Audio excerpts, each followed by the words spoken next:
Halo, Assalamualaikum warahmatullahi wabarakatuh. Perkenalkan, saya Najwa Jayatama dari SI 8 dengan nomor BP 24101152610286. Masuk ke manfaat data. Data memiliki berbagai macam manfaat, diantaranya ada pengambilan keputusan. Pengambilan keputusan itu dimaksud membantu dalam pengambilan keputusan yang tepat dan informasi dengan menganalisis data yang terkait. Yang kedua, ada peningkatan efisiensi. Membantu dalam meningkatkan efisiensi operasional dengan mengidentifikasi area yang memerlukan perbaikan. Yang ketiga, ada peningkatan produktivitas, yaitu data membantu dalam meningkatkan produktivitas dengan mengoptimalkan proses dan meningkatkan kualitas. Yang keempat, ada peningkatan keamanan. Data membantu dalam meningkatkan keamanan dengan mengidentifikasi ancaman dan mengambil tindakan pencegahan. Yang kelima, ada peningkatan kualitas. Data membantu dalam meningkatkan kualitas dengan mengidentifikasi area yang memerlukan perbaikan dan mengambil tindakan perbaikan. Dan fungsi data. Fungsi data diantaranya ada fungsi informasi, fungsi analisis, fungsi perencanaan, fungsi pengawasan, dan fungsi pengambilan. Berbagai macam jenis-jenis data. Yang pertama, ada data berdasarkan cara mendapatkannya, yaitu ada data primer.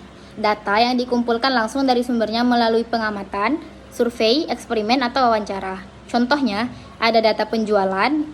Data penjualan yang dikumpulkan dari transaksi langsung. Yang kedua, data cuaca yang dikumpulkan dari stasiun cuaca. Yang ketiga, ada data kesehatan yang dikumpulkan dari pasien. Yang kedua, ada data sekunder. Data yang dikumpulkan dari sumber lain seperti buku, artikel, atau database yang sudah ada. Contohnya, ada data statistik yang dikumpulkan dari BPS, ada data penelitian yang dikumpulkan dari jurnal ilmiah, ada data ekonomi yang dikumpulkan dari bank sentral. Yang ketiga, ada data tersier, data yang dikumpulkan dari sumber lain yang tidak langsung, seperti ringkasan atau analisis data sekunder. Contohnya, ada data ringkasan yang dikumpulkan dari laporan tahunan, data analisis yang dikumpulkan dari healthcare analysis, data sintesis yang dikumpulkan dari ringkasan penelitian.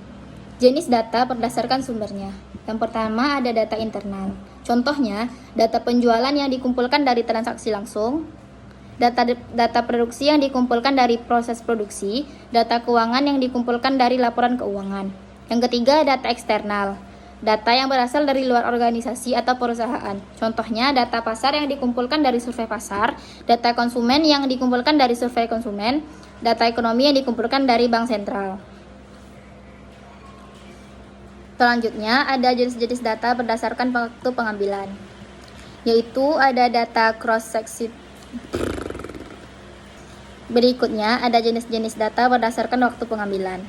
Yang pertama, ada data cross-seksional, yaitu data yang dikumpulkan pada satu waktu tertentu, biasanya untuk mempelajari fenomena atau kejadian pada saat itu.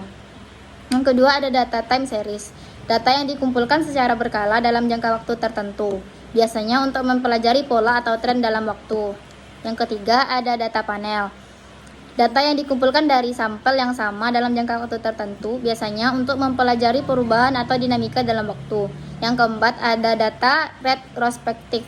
Data yang dikumpulkan dari masa lalu, biasanya untuk mempelajari kejadian atau fenomena yang telah terjadi. Yang kelima, ada data prospektif. Data yang dikumpulkan untuk memprediksi atau mempelajari kejadian atau fenomena yang akan terjadi di masa depan. Jenis data berdasarkan sifat. Yang pertama, ada data kuantitatif, data yang dapat diukur dalam. Selanjutnya, jenis data berdasarkan sifat. Yang pertama, ada data kuantitatif. Data kuantitatif tersebut adalah data yang dapat diukur dan dihitung dalam bentuk angka. Contohnya, data penjualan produk atau jumlah harga total, data tinggi badan dan berat badan. Yang kedua, ada data kualitatif. Data yang tidak dapat diukur dan dihitung dalam bentuk angka, tetapi dapat digambarkan dalam bentuk kata-kata atau gambar. Contohnya, pendapat konsumen tentang produk, gambaran tentang suasana hati seseorang. Baiklah, sekian hasil dari presentasi saya. Kurang dan lebihnya mohon dimaafkan. Wabillahi taufik wal hidayah. Assalamualaikum warahmatullahi wabarakatuh. Ikut masuk ke contoh data. Data yang pertama ada data numerik. Dengan ciri-cirinya memiliki umur 25 tahun, tinggi badan 170 cm, dan berat badan 60 kg. Yang kedua ada data teks. Ciri-cirinya ada nama, alamat, kota. Dan yang ketiga ada data kategorik, yaitu ciri-cirinya jenis kelamin, agama, pendidikan. Yang keempat ada data tanggal dan waktu, yaitu berupa tanggal lahir, waktu keberangkatan. Yang kelima data gambar dan suara, ada foto profil dan rekaman suara. Yang keenam ada data geospasial, menyangkut koordinat lokasi dan alamat yang bersangkutan. Jenis data berdasarkan sumbernya. Yang pertama ada data internal. Contohnya, data penjualan yang dikumpulkan dari transaksi langsung, data produksi yang dikumpulkan dari proses produksi, data keuangan yang dikumpulkan dari laporan keuangan. Yang ketiga, data eksternal. Data yang berasal dari luar organisasi atau perusahaan. Contohnya, data pasar yang dikumpulkan dari survei pasar, data konsumen yang dikumpulkan dari survei konsumen, data ekonomi yang dikumpulkan dari bank sentral.